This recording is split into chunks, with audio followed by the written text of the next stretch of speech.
Hello, everyone. We are now live. So this is the It's My First Time Here panel for all of our newbies and Richie, who is moonlighting as a narrator, but decided not to show up on time because he's better than all of us. So we'll be dealing with him when he comes in later. But what I'd love to do is I'd love to... Oh, sorry, just give me one second. I realized that there's the YouTube just went live right beside me, and I heard my own voice. I was like, "Who the fuck is talking?" And I was like, "Is that what I sound like?" So we're all noobs. Yes, come on. Mine's a technical issue. I'm a big deal in writing, guys. So. Oh, okay.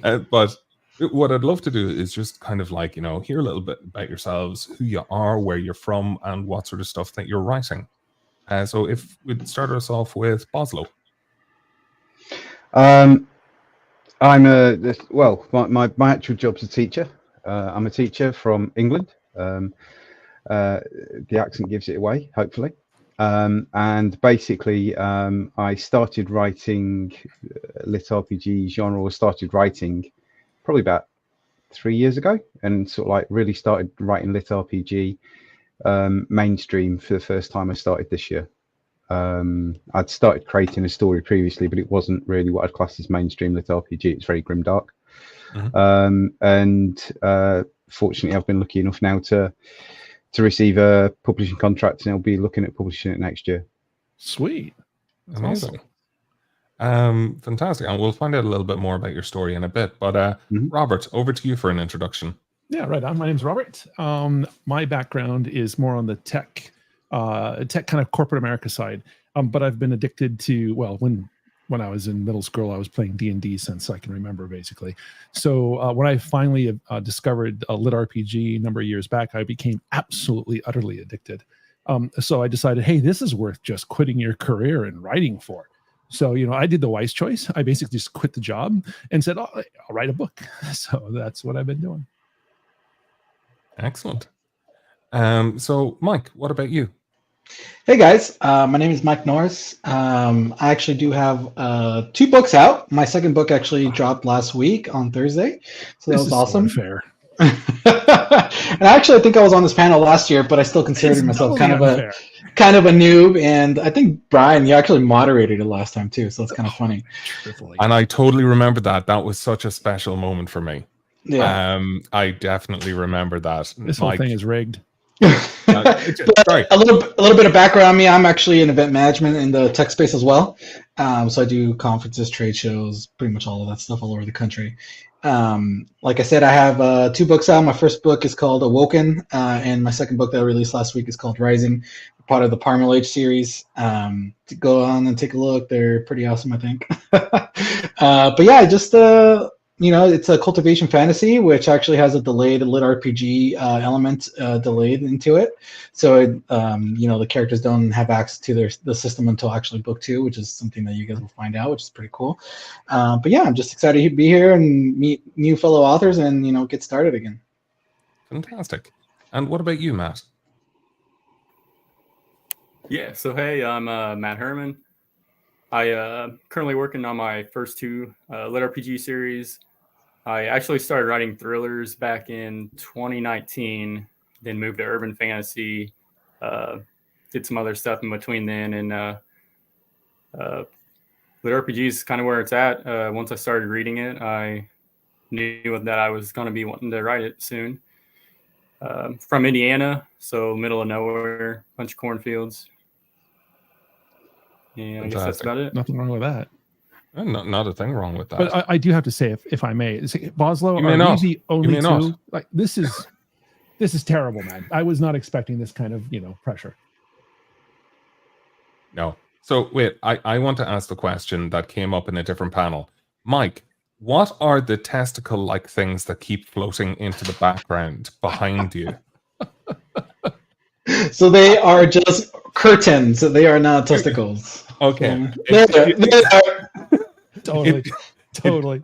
It just kind of like popped in every now and again. It's right there, exactly. It was always right there. Stop touching it, Mike.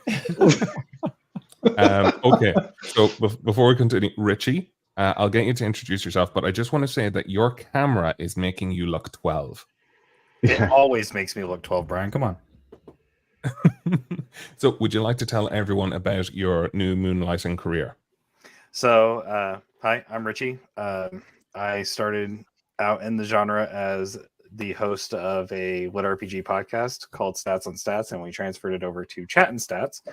And I have now started diving into narration. I am currently narrating Eldritch Knight. I'm taking over the narration for the series by Timothy McGowan. And after that is done, I will be going into Stardivers by Stephen Landry. Cool. Fantastic. So what I'd like to know a little bit more about now is like maybe the sort of stuff that you're working on, like what was the inspiration for it? Did you see like there was a gap in the market? Was it a case of like, this is just a story that you'd love to read? What was the sort of motivation behind it? So would you mind starting yourself, Nick? Sorry, Boslo. Sorry. Oh, sorry. Yeah. I was daydreaming there. Right. Inspiration. As I mentioned before, I started writing quite a dark sort of story originally. It was grim dark, and sort of looking at everything else that was on the market and listening to and reading the stories that I was listening to and reading to at the time, such as Tokens and Towers, and like the complete silliness and abstract sort of humor that was in a lot of these things. I decided that I needed to sort of write something that was more, I class as mainstream and open to everyone. And I came up with the idea of a Fey assassin, that doesn't really like assassinating people, and started this sort of story with a snarky AI that was a bit sarcastic, or very sarcastic in the beginning, and just started creating this world. And I say that the sort of like the premise behind it all of what I wanted to do was just create something that was more accessible to everybody, so to speak. I wasn't aiming for a specific age group. I wanted it to be open. So it's got no F-bombs in it or anything like that. It's clean. There's no, harem or there is romance per se, but not for the MC. There's sort of like a wedding that takes place and things like that. But I didn't want something that was going to become specific to one sort of area. And the way that it was sort of described, it's sort of like a classic LitRPG, if that makes sense. So it's probably going more old school in relation to the way that it was constructed. So yeah, that's. And do you mind me asking, like, so the Fey assassin, like, what's their like overarching, plot, as in like that they want to retire away from being an assassin, find new purpose? What sort of like plot do you have with the story? Well, it's nice, Kia. So she was transferred into this new world. She was told that she needed to pick this class and this race, and she liked the look of the Fae because they're all pretty and beautiful, and she'd always like playing a rogue in the game, so I decided to be an assassin because it sounded cool. And then ends up being a Fae assassin, but doesn't actually really like assassinating people. But she gradually learns and progresses and gets to that point, but it just takes her a long time because she's fighting with her inner demons, because it's just against her normal persona of what she'd do. Yeah, no, that sounds excellent. Rob. Yes. Same question. Okay. Well, the first one. Right on. I can go deeper. I can go lighter. So I'll go slightly lighter. But I'm kind of new to the whole thing. About a year ago, I attended this conference, 20 Books 50, where I met yourself and a bunch of other really, really cool people. And it was like, at that point, I was like, okay, I want to write. So I had left my job for 6 months or so, and decided to start writing. So I was experimenting with some things in VR and that kind of alternative reality, but through a VR game, because of my background doing that kind of stuff in tech. But I had a bit of a coming to Jesus with Mr. Nordon there, and a couple of the other guys who read it, and they're like, yeah, this isn't that great, Rob. You should really rethink what you're doing here. What about this story inspires you? And it was more of I was doing it because I thought that's what I should do. So I had a little bit of homework. So sit down, write 5 things that I would be interested in writing that would excite me. And so I did. I wrote those all out. Actually, I talked to you, Brian, and said, okay, here's the 5. And he's like, tell me which one's the best one. Which one do you love? And as I wrote those 5, I had gotten to number 4. which was an idea around a spy who gets stuck in a different world. He goes through a portal, and he's basically isekai'd, and that world has magic and a system, and he's got to figure out how the U.S. in this world can survive in a conflict there. And that was the one, number 4. So my book is codename Isekai. It's about a CIA agent who goes through a portal and is like, wow, I'm in this world. There's magic, there's skills, there's a system. And how do I figure this out as not being part of the world? And he has a deliverable, which is basically a document to deliver back to the U.S. on, what's the strategy. So it's kind of big, it's kind of long, but he has to use his brain because you can't go in guns blazing. Fantastic. So, really excited. Yeah, and then we'll go to Matt next, if that's all right. Cool. Yeah. So I guess I'll just briefly touch on both of my current work in progresses, since that's all I got to right now. So Monster Tamer Academy, I'm actually co-writing that with Robin Weidman, and it's essentially Pokemon meets Iron Prince. So there's these young tamers bond with a monster, and they gain access to magic and enhanced stats and stronger bodies. I guess my inspiration for that's Iron Prince was actually one of my first progression fantasy books that I got into and loved.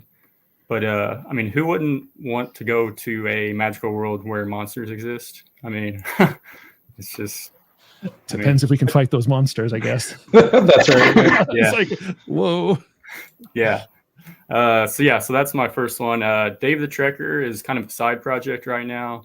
I'm planning on releasing that on Royal Road, but essentially it's an isekai story that features magical crafting in a world that is literally falling apart. So that's cool.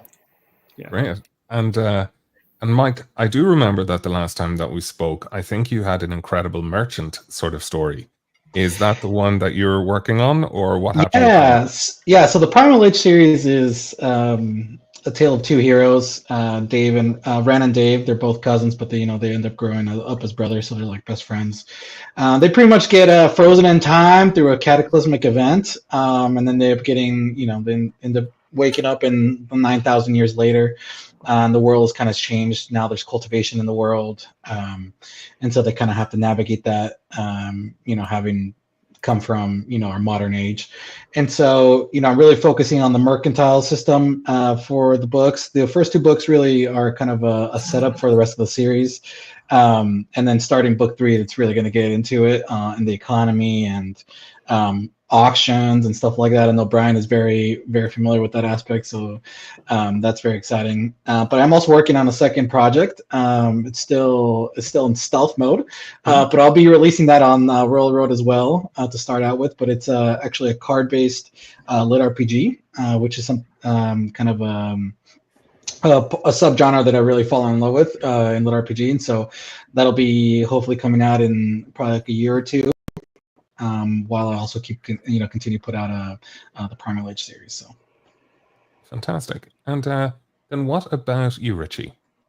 I forgot what the question was. Yeah, I pretty much just aimed it at all the writers. I didn't expect this to be a narrator too, Pat. Hey, Geneva asked me if I wanted to be on this one, so yell at her. Yeah, it's like she vetoed my choice. I was like, just anyone but Richie. But but no. So, but no, I suppose then, look, what we'll do is I'll read different question. Okay. And I'll target this. You can start us off with it. Okay. So, I suppose because this is geared towards those that are new, that are starting out, my first time here. What have been the key challenges of expectations versus reality? As in because we're surrounded by all these authors and narrators, and we have all these different things. So what have been the sort of the big surprises or the hardships, I suppose, in transitioning from I really want to do this to doing the thing? Challenges. So start with you, Richie. So for me, that's a very loaded questions because I'm super dyslexic. So that was a big challenge right there. I normally just consume audiobooks. That was the whole reason I wanted to get into it. With doing the podcast and everything, Zach Johnson was the one who actually told me, hey, you should do audio narration. you would be fantastic at it. So I dived in, and I've learned I hate the sound of my own voice, because having to go back and listen to chapters and be like, okay, I messed up here. Trying to balance the work-life balance of going and doing my day job and doing narration, and then still trying to live my life has been a massive challenge, because I do not plan my time well. And I've learned that very, very quickly. And then also just trying to power through an actual book instead of powering through an audiobook to prep on which voices I'm going to do. And then I start comparing myself to everyone else, which I've learned to not do. That was a big challenge, because everyone's like, oh, you're going to be the next great Nick Podell or Jeff Hayes. I was like, no, I don't want to be the next them. I want to be the first me. That's what I want to do. And I had to get into that headspace. And that was probably the hardest part for me, was being like, okay, I'm not them, I'm me. So yeah. And accents. Accents suck. Accents suck, but that's a very, very healthy headspace. So I'm delighted that you kind of, Oh, that's probably the healthiest headspace I will probably be able to give, because everything else other than that, it's not a healthy headspace. Yeah. So Boslo, same question to you, as in like key challenges of expectations versus reality with writing. From a writing perspective, I think the main challenge that I've had is time, and because I write part-time, write in the evenings or at weekends. I've got a full-time job as a teacher. I'm also doing a degree as well, so I've got mixing study time and balancing everything and getting everything. It's just finding the time to do everything and commit to it. And one of the things that I did in particular was, it was on Royal Road. It was when they were doing the Write-a-thon challenge. And I thought, you know what, I'm going to just sign up for it and do it. And because then I've got a target and I'm aiming for. And I found it really helpful having that sort of not strict, because it wasn't telling you how many words you had to do per day, but it sort of like gave me a target to aim for, and I was managing to achieve it. And then by the time that the write-a-thon was up, I'd gone way over the actual expected target, and I was really happy with it. And it doesn't mean that anything that I wrote made sense, but I'd managed to get words on paper. And then I just sort of carried on that approach going forward. And when I started writing Amatherian Tales, I started that in February, and I say I've finished writing book 3 now. And over that period of time, I've sort of kept that same mentality of doing it. I think the biggest challenge I've had is when you've had things that have occurred outside of your writing that affect your writing or impact it. And then it's getting yourself back in that right frame of mind to be able to sit down at a keyboard and get on with it. Because we've all got lives outside of real life, outside of our fantasy worlds that we live in. And it's getting that balance right between the two on occasions as well. Absolutely. Because if you write from an exhausted headspace, your characters have that same exhausted sort of thing, or they might be a bit snippy, or they might which isn't true to their characterization and everything like that. So, but that definitely. And Rob, what about yourself? Too many, man. I tell you, like there's the list. I mean, when I think about it, like it's hard. It's actually hard. It's like, I'm just going to write down some stuff. The first 30,000 words for me, like, were pretty simple on the first one, the second one. But it's hard. It's, kind of like what Boslo was saying, like words on page really, really matter.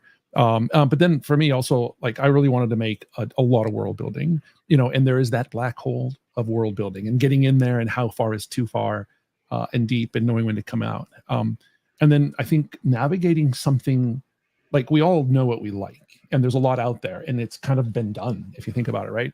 And so how do you do something that you like, that's interesting, and not just what somebody else? I don't want to do something like, I'm just going to do what that guy did and do it better. I want to do something unique, to me and my experiences. So that was a big part. And then the system, like when you read it, you're like, oh, this is so easy to do, but when you're creating it and you're wanting to be consistent, I literally had a freaking equation this long, until like one of my writer friends just like slapped me upside the head and said, don't do that. And then 2 more, I'm almost done. Rewriting versus editing. Like, okay, I'm just going to do a little bit of editing. 9 chapters rewritten completely later. And then finally that whole thought of, it's not good enough. And what about you, Matt? So some challenges. I've kind of found out that like the fun part of reading lit RPG can sometimes be tricky when you're writing it, because when you're reading it, or say you're playing a video game, everything makes sense.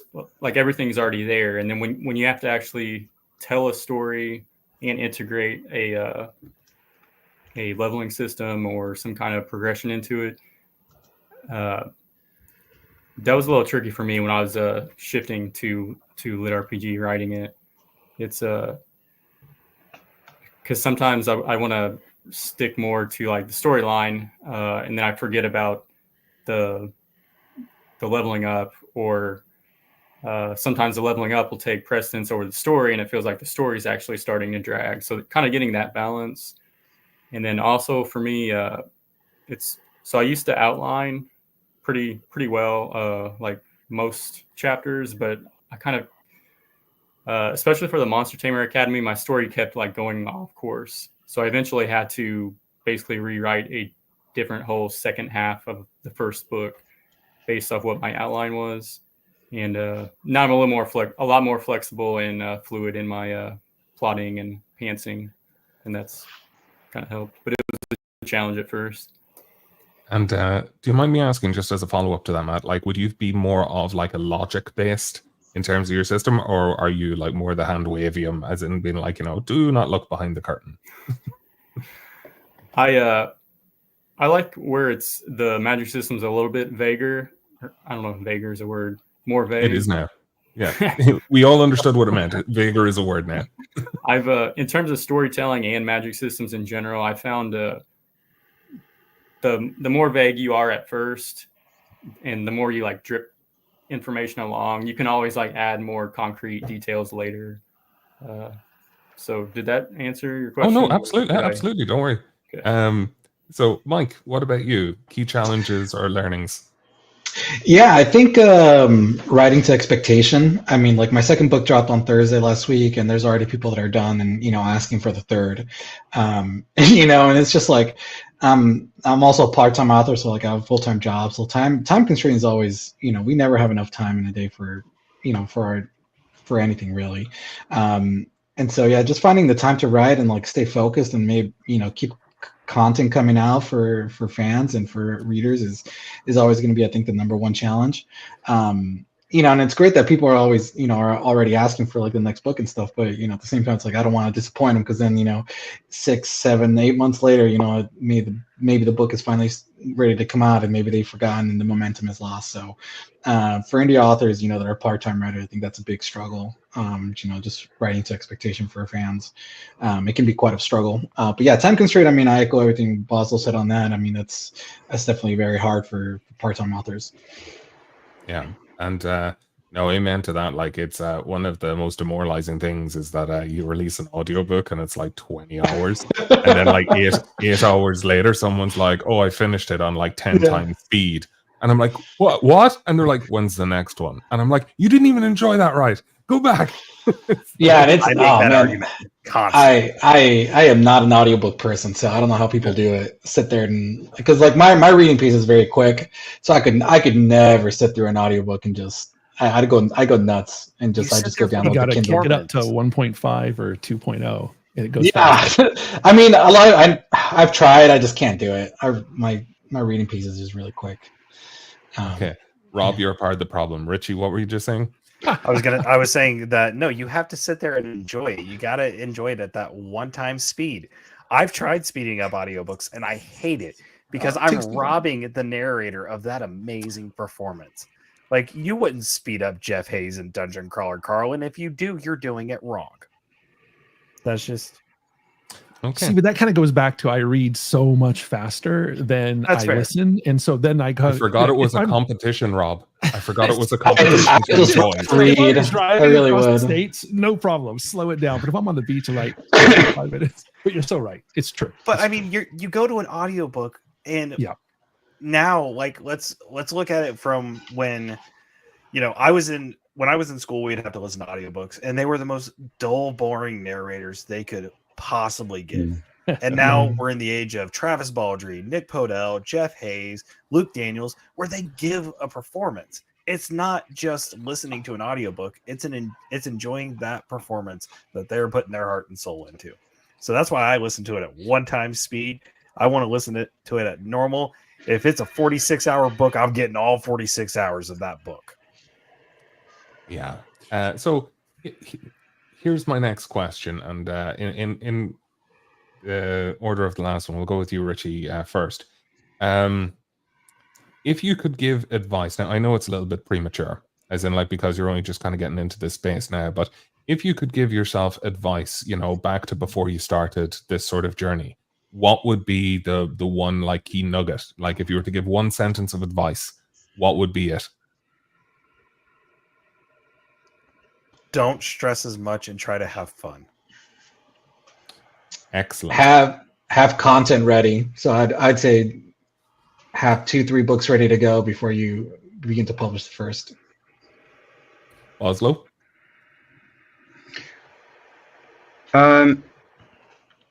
Listen to yourself, if that makes sense. It does. Now, just to kind of go into that a little bit more, like listen to yourself as in like, stay true to yourself, or is it kind of like as in trust your gut instinct? Trust your gut instinct, I think. Yeah. Go with what you want to write. Perfect. Rob. So this is just to make sure I had the question right. Is like, what would be the one piece of advice I'd give somebody starting out? No, you giving yourself before you started this. Oh, well, okay. What my? Go ahead. Sorry. No, yeah. Like, what would you tell yourself if you tell myself? Well, yeah. I mean, like, I think I did the right thing, which was have a good group of support of friends. Like, to me, that was the win. But I think so. Like, write. Somebody said it in the chat, which was like, write what you love. So I'd say, figure that piece out first. Like, what is it that you really would love to write? Not what do you think you could write, I suppose. Okay. And Matt, what about yourself? My advice is kind of similar, I guess. One of my issues was I had so many different ideas, and I wanted to hit a home run with that first book. So I would kind of start. I'd do some world building in my head and on paper, and I would start a series, and then I would just abandon it and jump to because I found some flaw in it, and maybe the next month I'd try to start writing a different idea. And I think if I would have just committed to one of those earlier ideas, I would have a little bit of a backlist now and gain more experience by actually publishing less than perfect words than kind of stretching it out. Yeah. So we had another question that was in the group about like, what's your favorite monster? And Boslo, I want to start with you because I know that you did name some of your goblins after the kids in your class. So I'm not asking your favorite student, but awesome. Who's your favorite monster, or what's your favorite monster?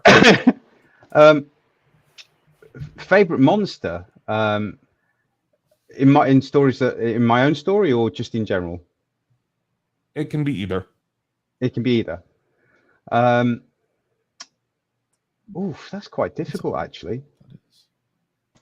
We can narrow it to your stories. I think if I look at my own sort of characters that I've created and monsters that I've created in my own books, I think my favourite was Quilla, and that is one of the kids' names. And I told him that I was putting him in the book, and I told him he was going to be a goblin. And my MC basically kicks the crap out of him. But it was all done in good taste and good humour, obviously. And I've never hit a child that I've taught in any lesson, and I won't do.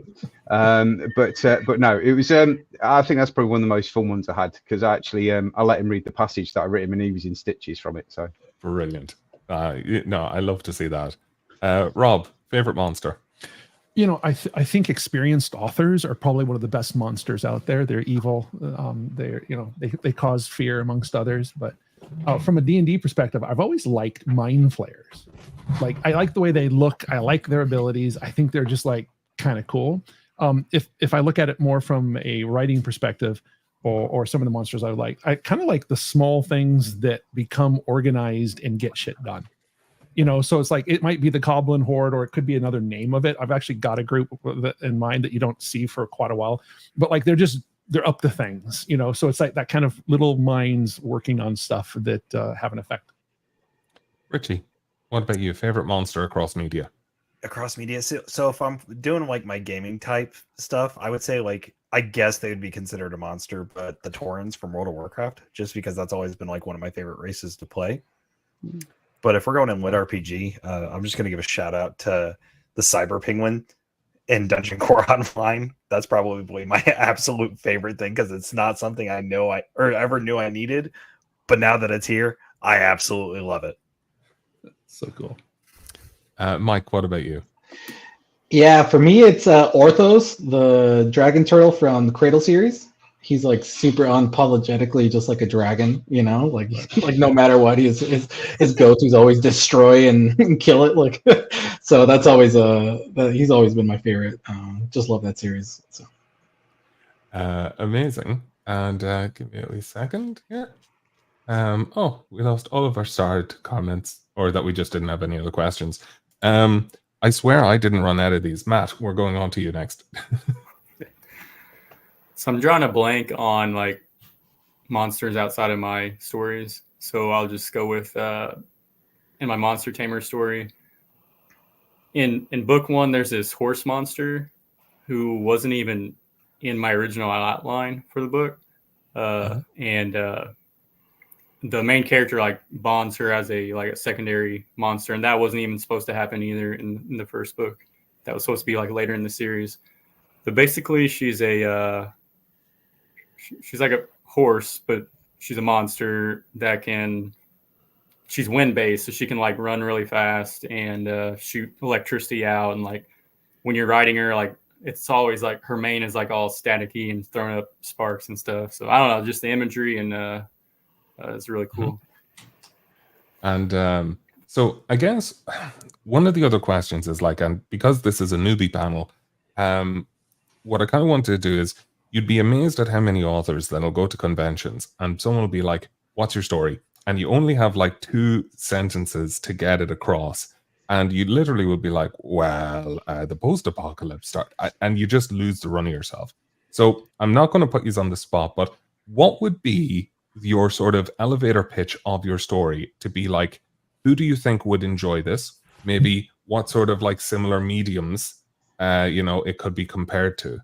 And if you want, you can tag in Richie, who will help you, because he's a narrator now, and this is what he has to do. So even though he knows nothing about your stories, just tag in Richie and we'll ad-lib.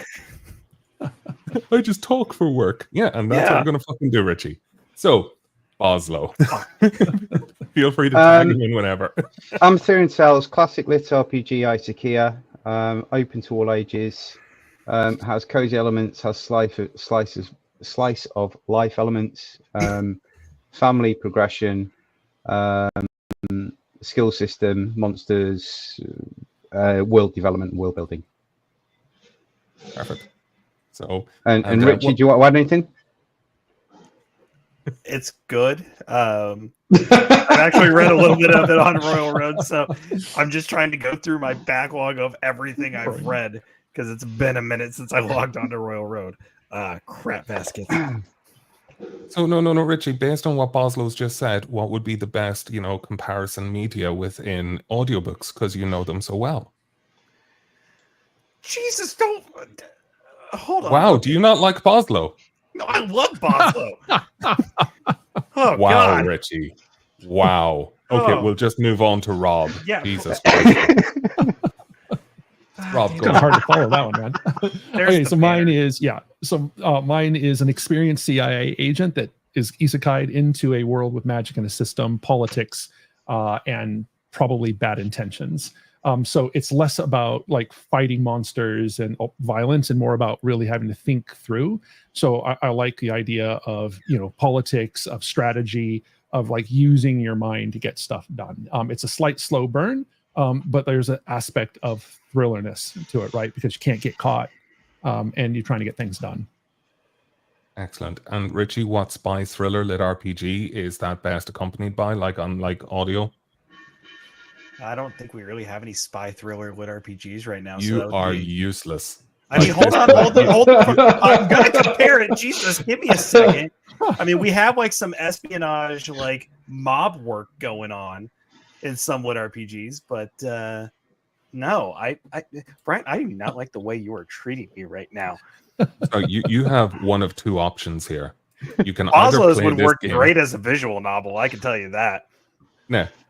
Can I just say, like, that you've one of two options here. Either we continue doing it this way, or you decide on what the character's voice is for their audiobook. Oh, I mean, like is it a male MC for the? No. You don't get to know those things. It wasn't said in their pitches. No, hold on. You should have said it. So he would have kind of like a sway proper. I'm not able to do the voice probably because I'm still training myself. Such pressure.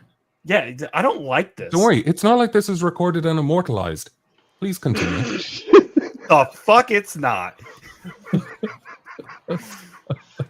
Poor Richie. Richie's like, screw you guys. Oh God, I gotta work on my improv. I'm bad at this. It's a lot of pressure, but we won't judge you whatsoever because we feel for you. Everyone here loves audio. We're just going to find out if we love yours.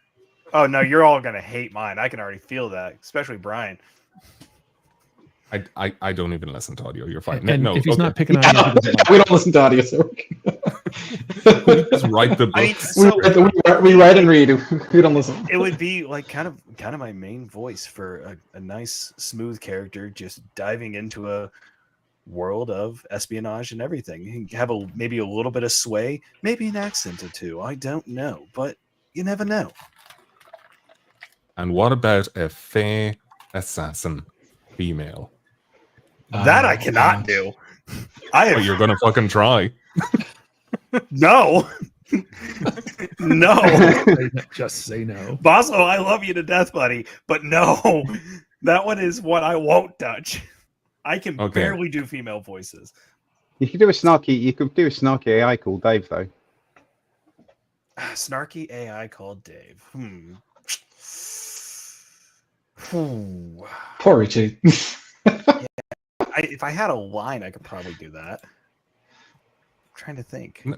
You dwell on this. We're going to go over to Matt now. Okay. Now, I want to hear your pitch, knowing exactly what direction it's going to go for Richie. So, Matt, Geneva's having way too much fun with this banner. She's going nuts. Over to you, Matt. Okay, so both of my stories are kind of they're both really for kind of like all ages. Not much cursing or anything graphic, even though there are monsters. A lot of it's not like graphic portrayals or anything. So like the main character in the Monster Tamer Academy, he's like a real straight-laced guy. He's super determined. He's always training the hardest, training the longest.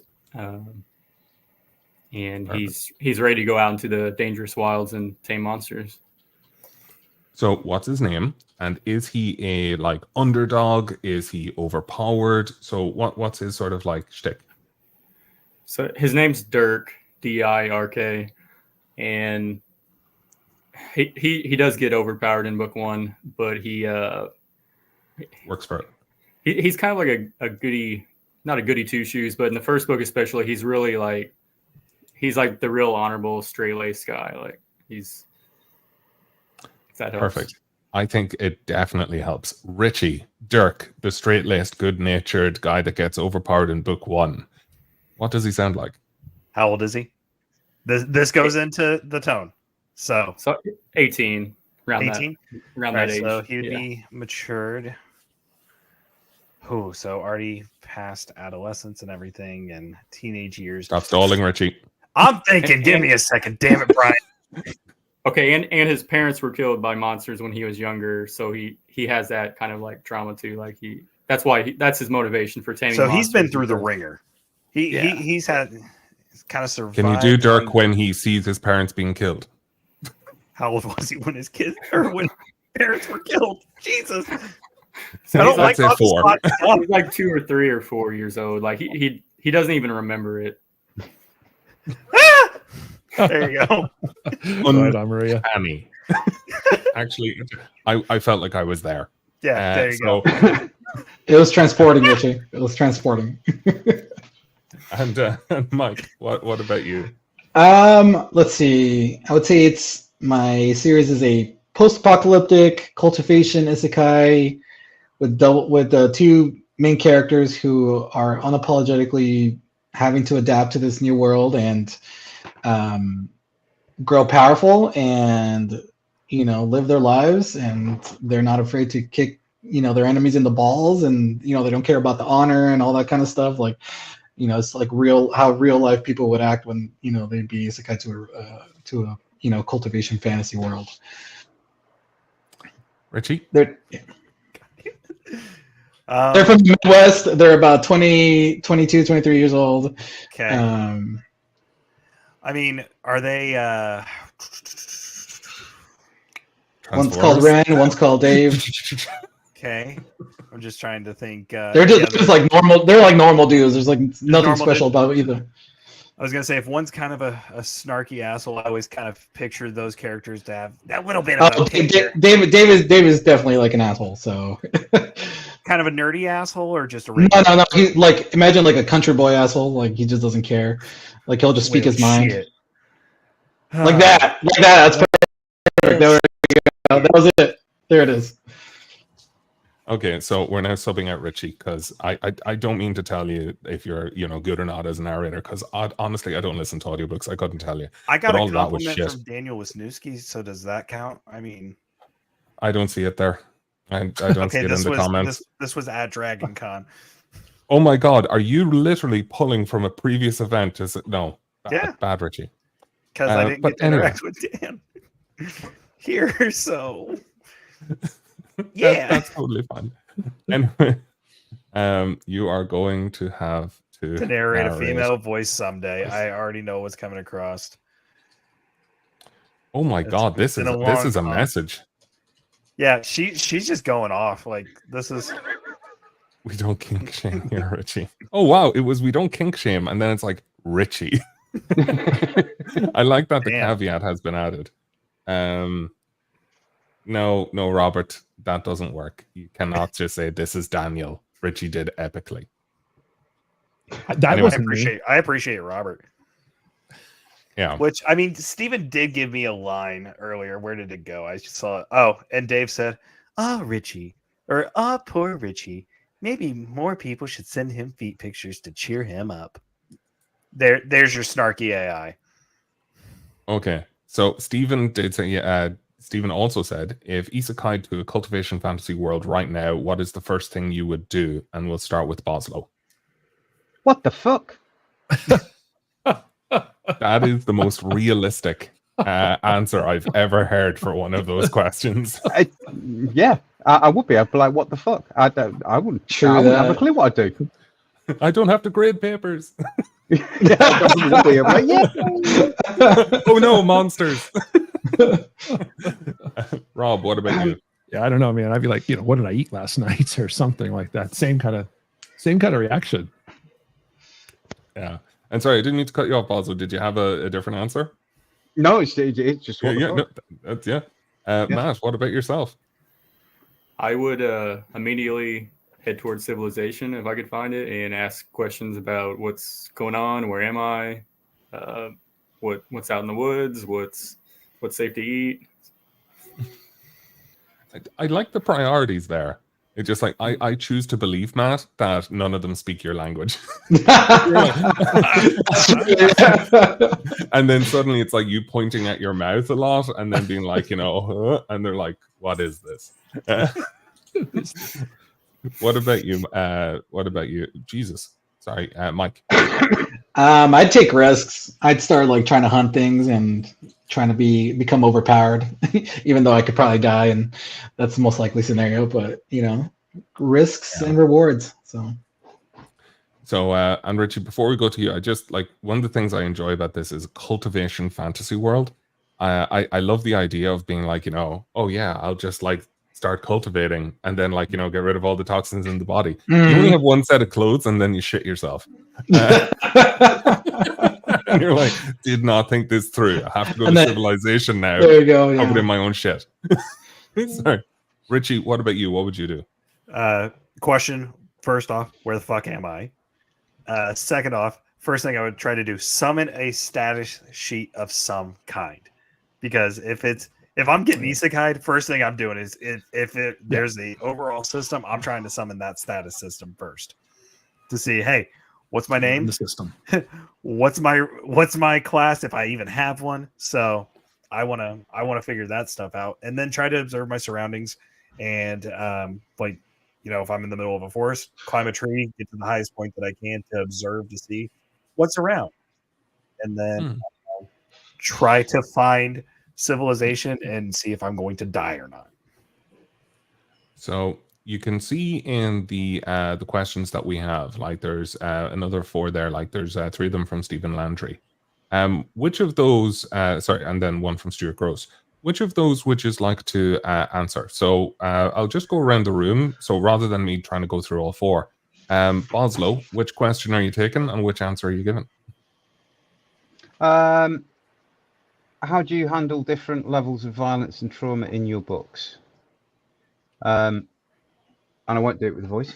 How do I handle different levels of violence and trauma in my books? Basically, I'm not sure. I was mentioned this in a panel the other day, in the family panel, because I'm not sure if the violence that I've put in the books is of the open to access to all age group level. I personally think it is and believe it is, but because it's my first series I've written, it's not gory, but there are scenes where she stabs like her claws into someone's chest and it bleeds and things like that. But I don't class it as any worse than you see on video games and what kids are watching and videos that they're watching and films that they're watching. So I don't know if it's too far or not enough. So violence-wise, I say I'm not 100% sure I've got that nailed yet as to exactly where that needs to be, and I'm hopefully when it comes back through editing and that, they'll give me some guidance if it does need to be changed. And then trauma-wise, there's I suppose it is trauma related. Like there's a one of the characters' fathers dies in the book, so there's that trauma involved with the child attending the funeral and things like that that's involved. And I just tried to play it out as normal as you'd expect it to be, if that makes sense. Absolutely. Just truthful to it, not going into loads of detail in that, but the setting a scene that floods of tears and all that sort of scenario. Yeah, it's respecting the subject rather than just putting it in for a shock factor. Yeah. What about you, Rob? Which of the 4 do you want to answer? Well, Kyle Wilkinson put a question in there on the bottom of the chat, which is, who is your biggest champion encouraging you to start writing or narrating? Can I use that one? No, it's not one of the 4. Okay. All right. No worries. No. I won't mention my wife at all. Not at all. You can totally add it. It's now in the list because Geneva added it. There it is, right? Okay. So yeah, my wife, she was just like, you've been wanting to do this. You really, really, really want to do this. Go do this. But the coolest thing was, she's like stood by me. She's like, hey, honey, I don't have to do this. She's like, no, you're going to do this. And then when I started doing it, and she saw, I don't know where she saw me. She saw me with a group of other authors, and she came, like I came home or I did something, and she's like, yeah, like I just saw you, like you were a VP at that company over there, and you were never this happy. So you're going to keep doing that. So it was both the go start and then the encouragement to keep doing it. So yeah, I give props to my wife as I drink my martini, coffee in the morning, martini at night. And Matt, what about you? Which of the 5 would you like to answer? So I will go with the what's your biggest distraction question. Yep, perfect. So I played a lot of video games when I was growing up, and I kind of quit once I got into the workforce, just because I didn't have as much time. And once I started writing LitRPG, I was like, I need to research and get back into playing video games and trying to pick apart the mechanics that make games so addicting, Mm-hmm. for better or worse, to try to translate that into my writing. Like, is it the constant feedback loop of progressing and like unlocking like conversations with different side characters, or like base building kind of, and like I was trying to see how I could apply that to my writing, and there came a point where I had to like just force myself to like quit cold turkey, because like they just became so much of a like, I guess it worked, the strategy worked too well for me, but video games and Netflix probably gotta save those till after the writing's done for the day. So one of the worst things with all of this is that I now had to do the same sort of thing where I'm like, okay, I'm going to give myself these 3 days where I don't write. And I accumulated 54 hours of game time in 72 hours. And then I came out of it as a husk being like, worth it. And everyone is like, why do you have like 20 achievements out of 24 on one game in like 3 days? I'm like, shut the fuck up. So, Mike, which of the 5 would you like to answer? Let's see. I'll do the same as Boslo. Like, how do you handle different levels of violence and trauma in your books? I like to be as realistic as possible when it comes to violence. A lot of books, characters can take, freaking shots to the head and, have half their body blown off and still come back. And so I don't write in that fashion. Even the weakest of, let's say, beings in my stories can kill like, the most powerful of beings if they get a lucky shot in. So that's pretty cool. And when it comes to trauma, like the number one thing I hate the most in most books is when the main character is just like moping and just sad in his life because of something he was forced to do to survive. Like one of the biggest examples of that is for He Who Fights Monsters. Like the main character, he's like in therapy during the book, like for like several chapters sometimes, and it's just like I have to skip that because I just cannot take that. Like if you're in a real life and death situation, like I believe if I was like in like a scenario like that and I had to do something to save my own life, like I'm not gonna be. I might be a little traumatized by it. I might be in my head. I might think about it all the time. I might wake up because of it, but I'm not gonna be moping around every day trying to get therapy just to justify it to myself. So I just try to be pretty realistic in my writing when it comes to violence and trauma.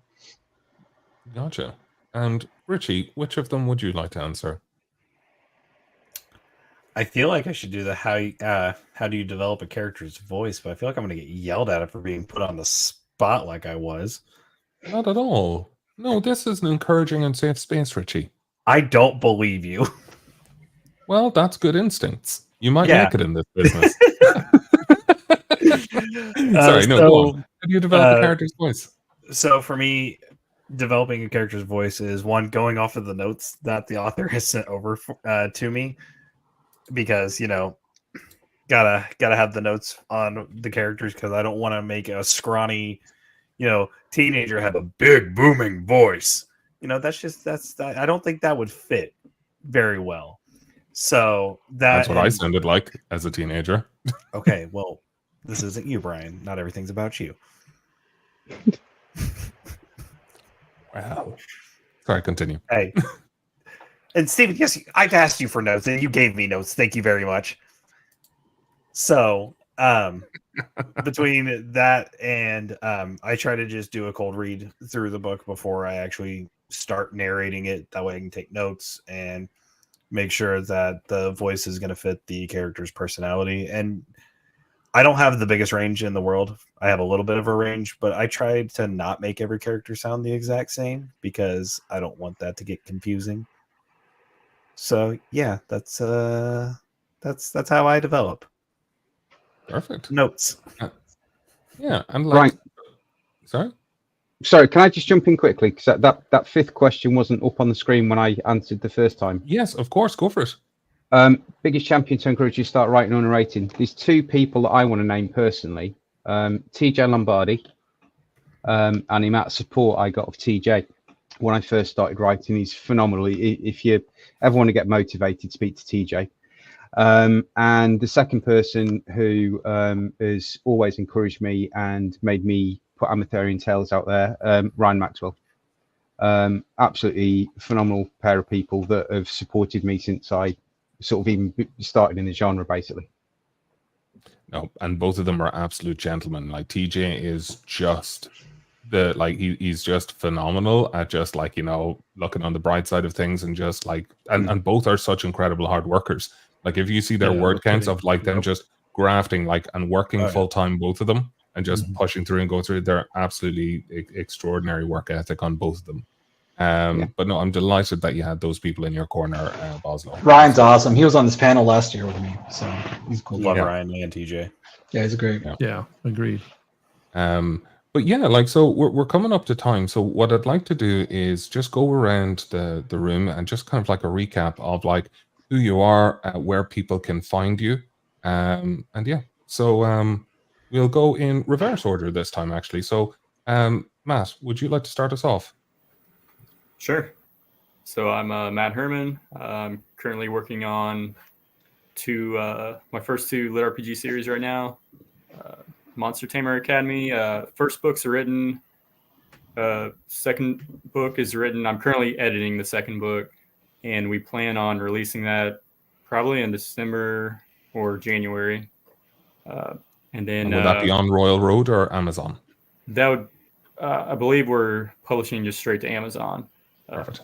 But my solo project, Dave the Trekker, that should be dropping on Royal Road probably in January, if I want to be realistic and not pressure myself with the holidays coming up. Excellent. What about you, Mike? Yeah, so my Primal Age series, you guys can find that on Amazon. I got 2 books out. First is Awoken, second is Rising. It just dropped last Thursday, so check that out. I also own and operate Fables, the Cultivation LitRPG magazine. You can find that on Facebook. Authors and fans there post all the time about the books, the projects that are coming up, so check that out. We release the first or second of every month, depending on how things go. And you can also find me on Patreon at author Michael Norris. And Richie, where will people be able to find your first ever narrated book? On Audible, under it'll be Richard Stevens, not Richie Stevens. I'm going with the full name because I figured it would sound better. Dick Stevens, love it. No, not yet. That's going to be the spicy pseudonym. Because I was told Dick Stone would not work. So plug Chat and Stats. Come on. And of course, you can find my stuff over at youtube.com/@chattandstats, because that's where we do our podcast and everything for LitRPG and talking all that fun stuff. And what was the title of Timothy McGowan's story that you are narrating? Eldritch Knight. It is Haven Chronicles Book 2, because I took over the narration from the previous narrator. So right on. Fantastic. Brilliant. And like, I'm really, really looking forward to seeing what you're doing with it, buddy. Rob. Yeah, right on. Thanks. Robert Locke. And my first book is in developmental editing right now. That's the codename Isekai, which will be dropping, probably going to Royal Road first. And I'm currently working on book 2. I do have a Patreon site that's got like some insight into it. Part of the story as a CIA spy, what you do is he's creating a field handbook on the world. So think of it like a world Bible almost. You'll see some of that actually on my site, which is just insights into the world that a spy would be making. So yeah, I'm there. And what about you, Boslo? Amatherian Tales, One Flew Over the Dragon's Nest. It's available on Royal Road, the first 3 books, and also on various other platforms as well. I write in World Anvil most of the time, so I've actually started releasing it on there as well. Can be found on social media under Boslo Makanu, or on Facebook under a different pseudonym completely. And book 1 is due to be released in August next year, in ebook, audio and print. Whoa, amazing. Nice. And who is your narrator? Rebecca Woods. Yes. Fabulous. Yes, sorry, yeah. I've Rebecca Woods for Quest Academy, and she's fantastic. Yeah. So yeah, look, I think that's us. So thank you everyone for such a great panel. And now we can just kind of like wave off into the ether as Geneva, you know. Hey, but Brian, That's aren't you gonna say anything about you releasing your something? books. Or come on, man. Yeah, like I have Quest Academy. Quest Academy is book 3 released in October 4th, and the audiobook comes out on the 20th of January. So thank you all very, very much. Right on. Thanks, man. Thanks, guys. No worries.